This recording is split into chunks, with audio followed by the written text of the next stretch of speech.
I know who I picked to win this division, but I think that this division can go a couple of ways.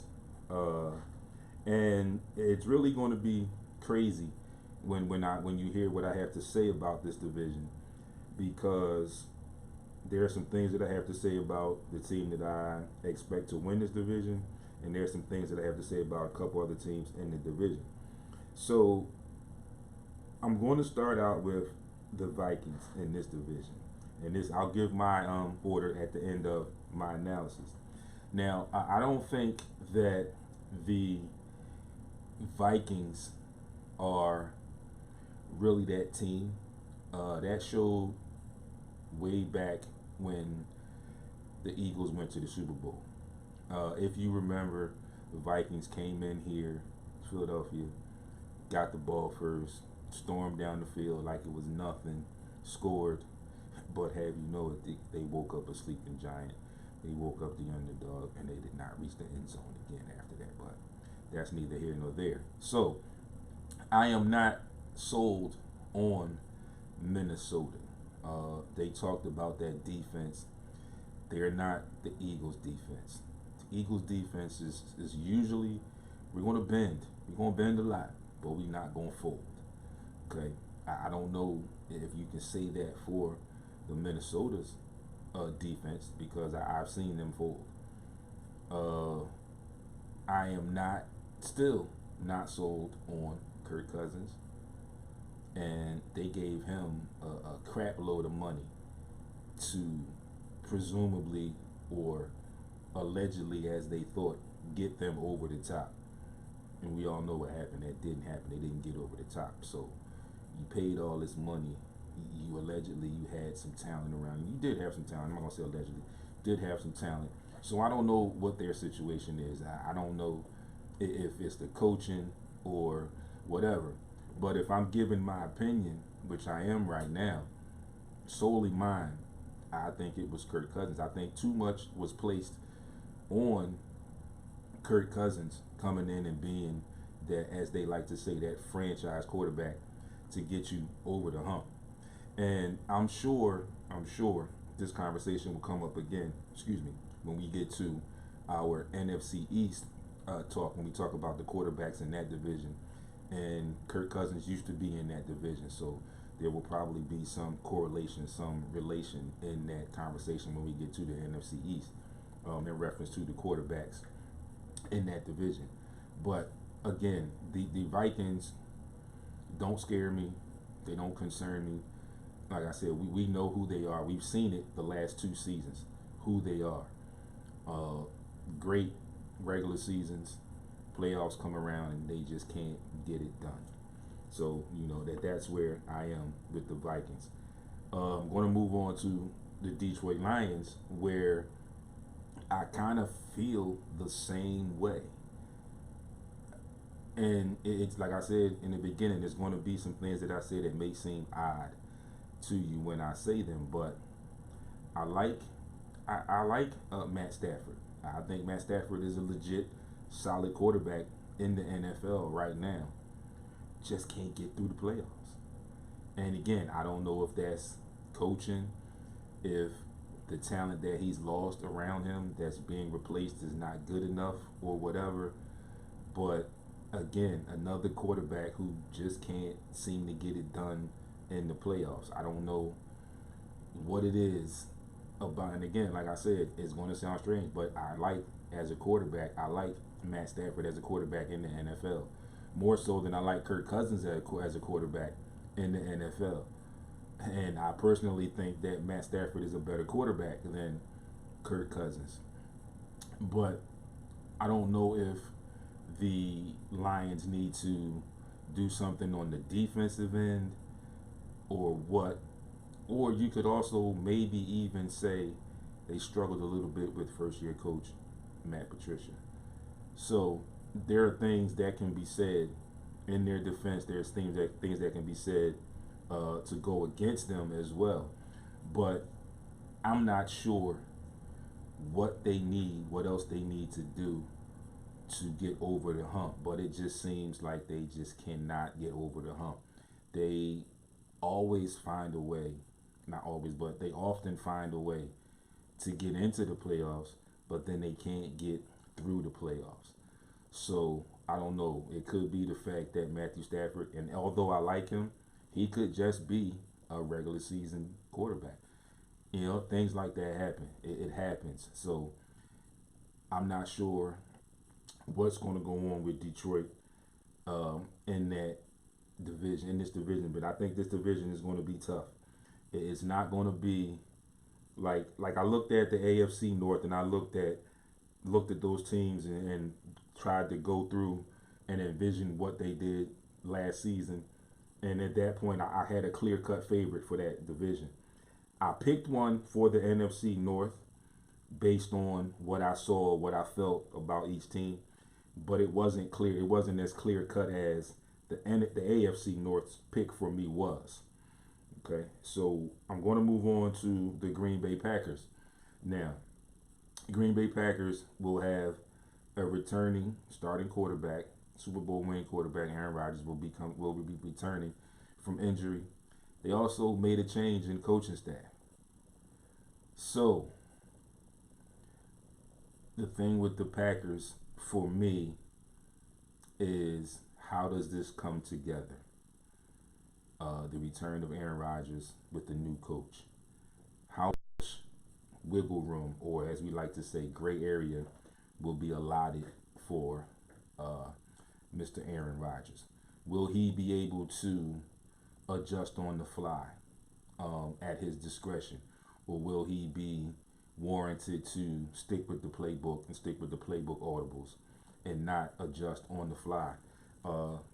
It also will be interesting to me to see how this new coach gets along with his star quarterback.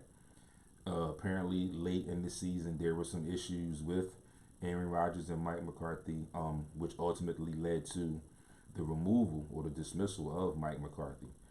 So that tells me where the team's interest is. The team's interest is, and their faith is in Aaron Rodgers. They trust, and I can understand that. He's won, I think, 2 Super Bowls since he's been in the league with that franchise. Just been injured, within the last couple seasons. So I know that they know where their bread is buttered. Is with Aaron Rodgers, and so they kept Aaron Rodgers and they moved on from Mike McCarthy.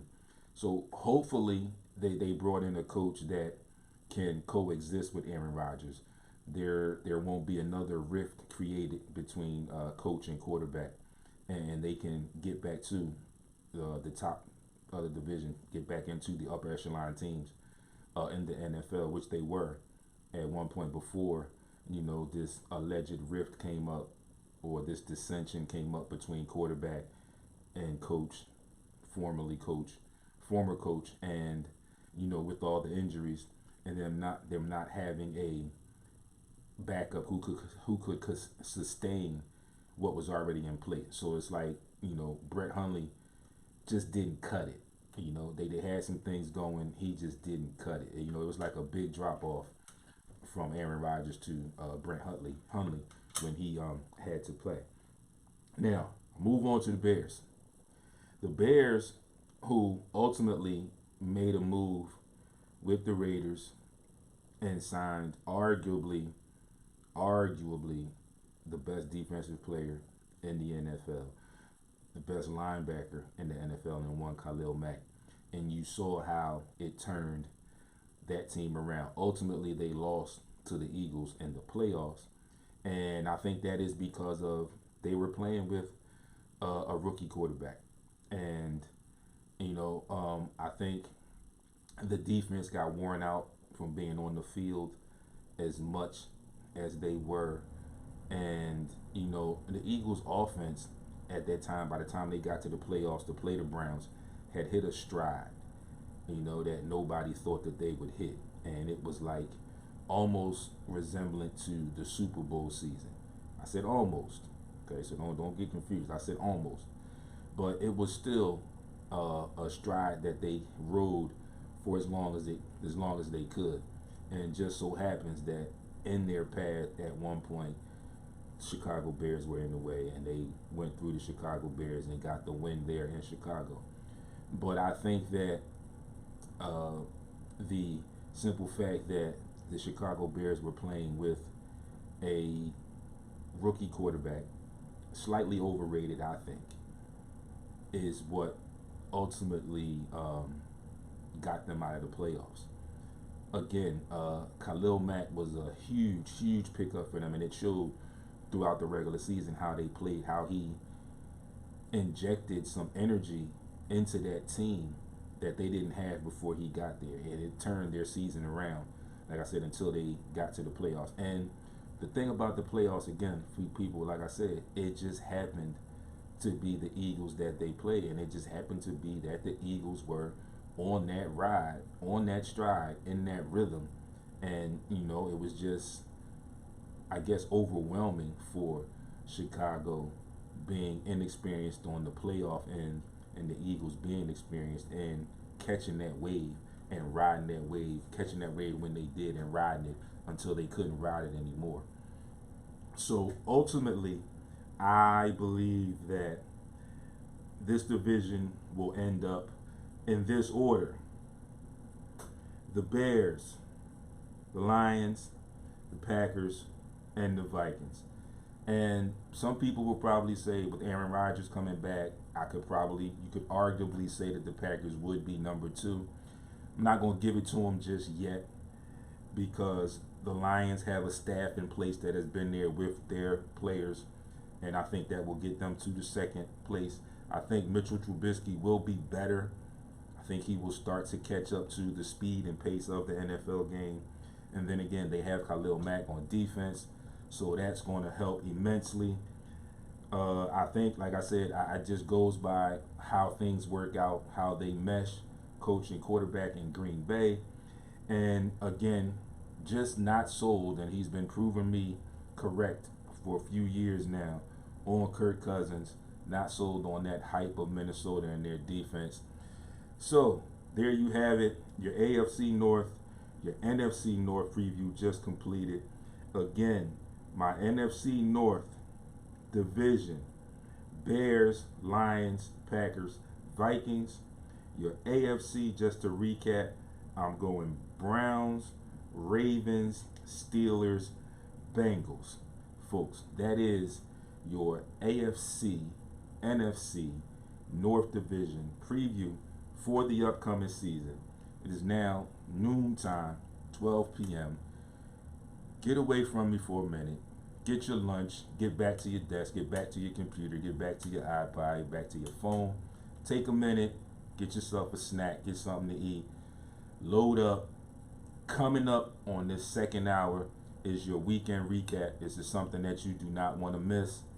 And also remember, August the 11th, this coming Sunday, if you on YouTube Live, I'm holding the tickets up right now. I will definitely take a picture and go Facebook Live in the next segment with these tickets as well. Sunday, 5 p.m. to 9 p.m., August the 11th, this coming Sunday, 5th Street Lounge, you know our spot. Our fundraiser, a fish fry white day party. Tickets are $15. You know who to get at. Get in touch with at Simply Monica72 on Instagram, Monica Mason on Facebook, Heat 100 Radio on Facebook, Instagram, Twitter. You can also get at me on Facebook through the group SportsRap Radio Show, and Instagram and Twitter at SportsRap_D. Send me a message, call me up, let me know how many tickets you need. Again, like I'm showing you on YouTube Live, I got tickets in my hand. When we go Facebook Live, or the next time before I leave, I will definitely have a picture with these tickets in hand. Get at me, $15. You got about 5 or 6 days to get them. It's your boy D. Coming up, we will have our weekend recap of the events that SportsRap was in attendance, and we will close out the show with that. It's your boy D. Stay tuned on the other side. We will be back in a few.